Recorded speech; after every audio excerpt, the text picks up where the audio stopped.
Azərbaycanda 5-dən çox uşağı olan qadınların ən çox olduğu rayonlar, bölgələr. Nəyi araşdırıblar? Özdə necə biliblər ki, bu ailədə uşaqlar 5-dən artıqdır, müavinəti 5 uşaqlı valideynlərə müavinət verilir axı, daha çox, daha başqalarına müqayisədə. Rəsmi statistikaya görə 2026-cı ilin əvvəlində Azərbaycanda 5-dən çox uşağı olan 13.167 qadına sosial müavinət təyin olunub. Bu kateqoriya üzrə hər nəfərə düşən orta aylıq sosial müavinət 140 manatdır. Dövlət Statistika Komitəsinin məlumatları əsasında ölkədə 5-dən çox uşağı olan qadınların ən çox və ən az yaşadığı rayonları, eləcə də bütün rayonlar üzrə göstəriciləri təqdim olunub.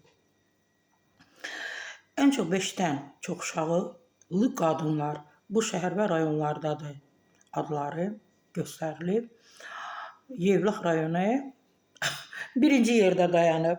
Yəni o başçılıq edir. Burada 3271 nəfər, yəni ana var ki, onun 5-dən artıq övladı var, sosial müavinət alır.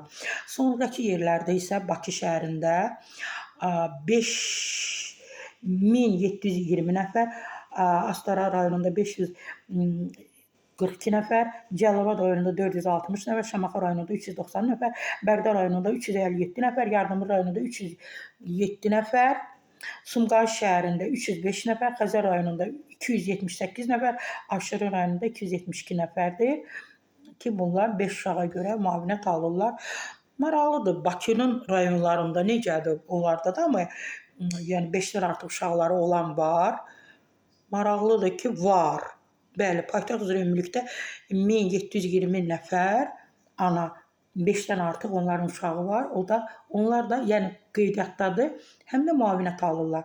Xəzər rayonu 278 nəfər, Sabunçuda 275 nəfər, Suraxanı rayonunda 256 nəfər, Qaradağ rayonunda 186 nəfər, Binəqədidə 153, Yasamalda 110, Xətayidə 109, Nərimanov rayonunda 90, Nəsimidə 89, Nizami 85, Səbail 67, Pirəllahi 22. Məsələn, Səbail mərkəzidə, Bakının mərkəzi. Hələ burada yaxşıdır ki, 67 uşaq var. Nəsim rayonunda 89. Yəni digər rayonlarla müqayisədə burada uşaqlar az dünyaya gəlir. Ən az 5-dən çox az uşağı olan qadınlar da var ki, onlar var. Xocalıda, Naftalında, Zəngilanda, Culfada 10 nəfər, Xocavənddə 11 nəfər, Kəngərlidə 15 nəfər, Şuşada 18 nəfər, Ordubadda 19 nəfər, Pirallahda 22 nəfər, Babəkdə 31 nəfər uşaqları, yəni 5-dən aşağı olan uşaqları var. Allah analarımıza, elə atalarımıza da can sağlığı versin.